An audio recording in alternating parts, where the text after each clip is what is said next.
안녕하세요, 모아중입니다. 지난 편 트럭 썰 영상에서 말씀드렸듯이 오늘은 터널 뚫는 현장에서 일했던 썰을 한번 풀어보겠습니다. 14년에서 15년까지 딱 1년 정도 일해서 모든 공정을 제가 정확하게 다 알지는 못합니다.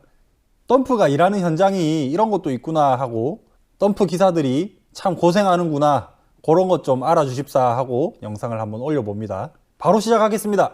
터널 일 경험의 시작은 이렇습니다. 때는 2014년 여름, 잘 아는 사장님의 호출을 받아가지고 터널 뚫는 현장에서 버럭 드러내는 일을 한번 해보지 않겠냐고 나름의 스카웃을 받게 됩니다. 운전 경력도 부족하고 영외 운전은 보험료 때문에 누가 써주지도 않을 텐데 딱이다 싶어가지고 바로 일하게 됐습니다. 낮에 현장에 한번 와보라고 하셔가지고 갔더니 웬 마스크를 하나 주시면서 니는 야간반이니까 저녁에 온나 하시고는 내일 오후부터 나오라고 하시더라고요. 운전을 하긴 하는데 뭘 어떻게 하는지도 모르고 다음 날부터 출근을 했습니다. 오후에 출근을 했더니 저긴 2차다 하면서 대우 390 15돈을 한 대 주시더라고요. 뭣도 모르고 차키를 받고 컨테이너 안에서 대기를 하고 있는데 현장에서 상주하는 김 반장이 밥 달라고 아, 농담이고요. 사이렌이 한참 울리더니 저 멀리서 버버버벙 하는 폭발음이 저 멀리서 들렸습니다. 시간이 좀 흐르고 다른 기사님들께서 차에 타시고 졸졸졸졸 터널 속으로 들어가시더라고요. 저도 어리버리하면서 제일 뒤에서 줄 서가지고 따라 들어갔습니다. 터널 내부로 들어가니까 한 번도 보지 못한 그런 풍경이 펼쳐졌습니다. 이 어두컴컴한 터널 속에 일렬 종대로 천장에 등만 달려있고 끝없이 이어진 터널이었습니다. 지금 생각해보면 귀신 나오기 진짜 딱 좋은 상황이었던 것 같습니다. 근데 그때는 다른 기사님들 따라서 정신없이 그냥 따라 들어갔습니다. 기사님들이 천천히 차를 세우고 다들 내리시길래 저도 따라 내렸는데 다들 뭘 내려서 뭘 하시길래 뭘 하는가 봤더니 돌을 줍고 계시더라고요. 가까운 분께 한번 여쭤보니까 이 터널 뚫고 발파 후에 사방으로 퍼진 돌을 차가 밟지 않게 하기 위해서 치운다라고 말씀을 하셨었습니다. 저희가 정신없이 돌을 줍는 동안 페이로다 기사님은 발판 벽면 쪽에 덤프에 실기 좋도록 정리 같은 걸 좀 하고 계셨고요. 아쉽게도 그 로다가 일하는 현장 상황을 찍어 놓은 사진은 없습니다. 한여름에 돌을 줍느라 땀이 줄줄 나는데 터널 내부고 발파 직후라 가지고 이 공기가 탁해서 마스크를 벗지도 못했습니다. 페이로다가 준비가 다 됐는지 클락션을 빵 하고 울려서 터널에 들어간 순서대로 짐을 싣고 이제 겨우 제 차례가 돼서 상차할 때가 됐는데 처음에는 차 한 대 겨우 돌리는 그 좁은 공간에서 로다 옆에 평행하게 차를 대는 게 쉽지가 않더라고요. 로다 기사님께 차 못 댄다고 한동안 혼을 났습니다.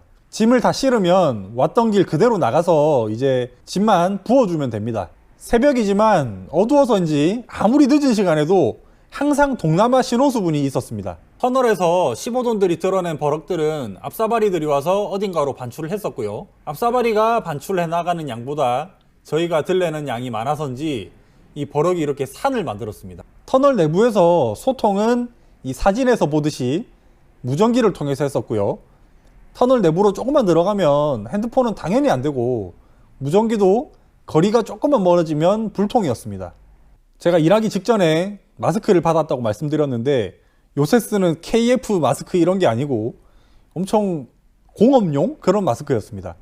이 터널 내부에 먼지도 많고 공기도 안 좋다 보니까 마스크 필터를 이렇게 자주 바꿔줘야 됐습니다. 마침 마스크 쓴 사진이 있네요. 이 사진은 제가 한번 만들어 본 건데 혹시 여러분 스타크래프트 아십니까? 터널 내부에서만 운행을 하고 뭐 속도 낼 일이 없다 보니까 앞 타이어고 뒷 타이어고 모든 타이어는 재생 타이어를 썼었습니다. 타이어 교체 시기는 타이어가 터졌을 때였던 걸로 제가 기억을 하고요.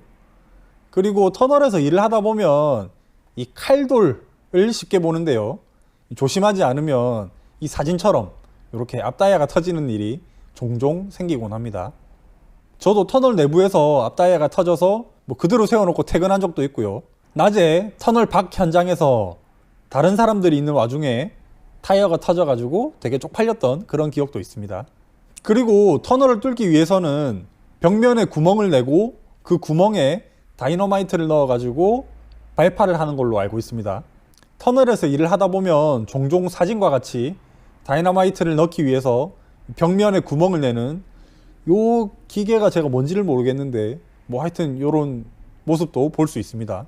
당시 제가 일했던 현장은 지금은 개통된 부산 외곽 순환고속도로 중에 한 터널인데요. 제가 일을 관둘 때 한 2km 정도까지 뚫었던 걸로 기억을 하는데 이 꽤 긴 터널이어서 그런지 반대쪽에서도 저희 쪽으로 뚫고 왔었습니다. 그런데도 제가 일을 마칠 때까지 서로 연결되는 모습은 보지를 못했습니다. 1년 동안 일을 마치고 지금 일하는 모아중개에서 일을 하면서 종종 하루만 스페어를 와달라고 하시면 가곤 했었는데요.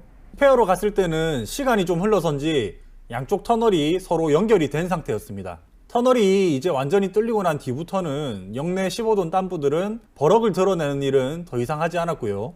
03 굴삭기랑 짝을 지어서 부분적으로 골재를 깔거나 어느 지점에 가서 흙을 좀 들래라고 하면은 그런 보조 업무를 좀 했었습니다. 이때쯤에는 앞사바리 딴부들이 본격적으로 터널 현장 내부로 들어와서 골재를 깔았었고 믹서도 들어와서 안쪽부터 공구리를 쳤던 걸로 기억을 합니다. 공정상의 이유겠지만 시간이 흐를수록 터널 바닥이 갈수록 좁아졌었는데요. 현장 용어로 스치가이라 그러죠. 차 두 대가 거의 스칠 듯 말 듯 하면서 지나칠 수밖에 없는 뭐 그런 상황도 많았는데요. 다행히 저는 그런 적이 없었으나 이 사진처럼 좁은 길에서 믹서가 앞바퀴가 살짝 빠졌던 적도 있었습니다.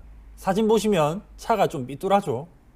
터널 공사가 끝나고 현장에서 일했던 차량들은 거의 대부분 저희 모아중개에서 남바를 정리해드리고 이렇게 폐차를 시켰습니다. 어떻게 재밌게 보셨습니까? 터널 영내 작업 1년 하면서 참 느낀 게 많았습니다. 차주분들이 정말 고생하는구나. 이렇게 고생하는데 내가 매매상이나 지입사로서 차주분들을 위해서 할 수 있는 게 뭐가 있을까 싶었는데 이때 계획했던 부분들을 지금 실행하고 있는 것도 있고 뭐 아직까지 뭐 고민이 많은 부분 중에 하나입니다. 자, 벌써 21년의 마지막 날입니다. 한 해 마무리 잘 하시고 부족한 많은 영상 봐주셔서 항상 감사드립니다. 22년에는 더 좋은 영상으로 찾아뵙겠습니다. 오늘도 시청해 주셔서 정말 감사합니다.